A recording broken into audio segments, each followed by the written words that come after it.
મારી બધી સખીઓને happy women's day,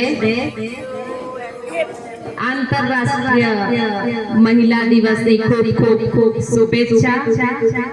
મારી બધી સખીઓને અભિનંદન। Happy women's day.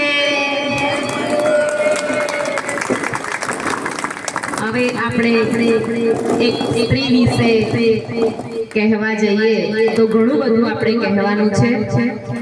એક સ્ત્રી બહુ જ સંઘર્ષ કરે છે એના જીવનમાં કે એક દીકરી જન્મે ત્યાંથી એક બહેન બને છે। કોઈની બહેન એ મોટી થાય એટલે કોઈના ઘરની પુત્રવધુ બને, પુત્રવધુ બને એટલે એને ઘરની તમામ જવાબદારીઓ એક સ્ત્રી પર આવે છે અને પછી એ માં બને છે। માં બન્યા પછી તો ખબર છે કે કેટલી બધી જવાબદારી વધે છે। એ પોતે નોકરી કરતી હોય, બાળકને સાચવવાનું હોય, એને ભણાવવા ગણાવવાથી લઈને દરેક જવાબદારી એક માતાની હોય છે। ત્યાર પછી એક સાસુ પણ બને છે, દાદી બને છે।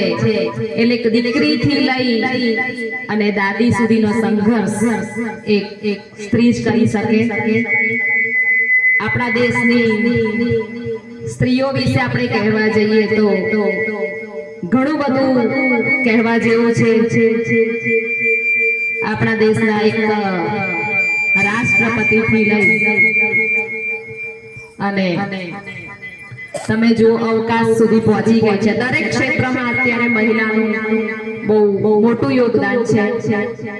એ અવકાશમાં પહોંચી ગઈ છે। આપણે જોઈએ તો સુનીતા વિલિયમ્સ, કલ્પના ચાવડા, કિરણ બેદી, ઇન્દિરા ગાંધી, કેટલી બધી સ્ત્રીઓએ આપણા અત્યારે તમે જુઓ બસોમાં પણ કંડક્ટર હોય છે, ડ્રાઈવર હોય છે, એરોપ્લેન ચલાવે છે। તમે જુઓ કે ઘણી બધી જગ્યાએ ઘણા બધા ક્ષેત્રોમાં એક સ્ત્રી પુરુષ સમવડી બની ગઈ છે અને એનું ખૂબ જ યોગદાન આપણા એની અંદર છે કે ઘણી બધી સ્ત્રીઓ આપણે મંડળમાં જ જોઈ લો, આપણે મંડળમાં બધા સાસુઓ છે, વહુઓ છે ઘરમાં, છતાંય એવું થાય કે મારા છોકરાની ઘેર છોકરું છે, ચાલો એ સમય આપીને પણ બધા ભજનમાં આવે છે। આપણે ભજન કરીએ છીએ અને આપણા મંડળમાં બી આપણા નંદાબેન છે, લલિતાબેન છે, મંજુબેન છે, એ લોકો કેટલો સમય ફાળવે છે ભજનમાં।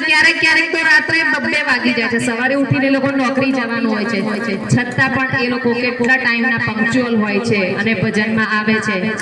અને આપણી બધી જ સખીઓ ઘરમાં પણ કામકાજ કરીને થાકતી હોય છે, છતાંય કોઈના ચહેરા પર થાકનો અનુભવ અત્યાર સુધી ક્યારેય જોયો નથી કોઈનો પણ। આપણા મંડળમાં આવે છે, મામી આવે છે, કેટલા ઉંમર લાયક છે, એમની લગભગ 85 વર્ષની ઉંમર છે, છતાં પણ એ કેટલા ભજનમાં આવે છે, કેટલી સેવા કરે છે, દિવસમાં 2 ટાઈમ ગામમાંથી આવે છે, જાય છે। એટલે સ્ત્રી વિશે આપણે જેટલું કહીએ એટલું ઓછું છે। આપણા જીવનમાં સ્ત્રીનું ખૂબ મોટું યોગદાન છે અને રહેશે। એના માટે આપણા દેશની બધી જેટલી પણ સંઘર્ષ કરતી સ્ત્રીઓ છે એને આપણે ખૂબ અભિનંદન પાઠવવાના છે। એક વુમન્સ ડે ના દિવસે, આંતરરાષ્ટ્રીય મહિલાના દિવસે આપણે બધી સ્ત્રીઓને ખૂબ અભિનંદન પાઠવીએ છીએ અને આવી જ રીતે આપણે દરેક સ્ત્રીને અને સ્ત્રીની દરેક વેદનાને સમજવી જોઈએ। એક સ્ત્રી આપણે છે તો એક સ્ત્રી બીજે સ્ત્રીની વેદના હંમેશા સમજવી જોઈએ અને એ રીતે હળીમળી અને દરેક કાર્યક્ષેત્રમાં દરેક મહિલાઓને આગળ વધવામાં, કદાચ કોઈ પાછળ પડતું હોય તો એને પણ આગળ વધારવામાં આપણે એક આપણું મહત્વનું કાર્ય કરવાનું હોય છે। મારી બધી જ સ્ત્રીઓ, બધી જ સખીઓને વુમન્સ ડે ના દિવસે ખૂબ અભિનંદન। Happy women's day.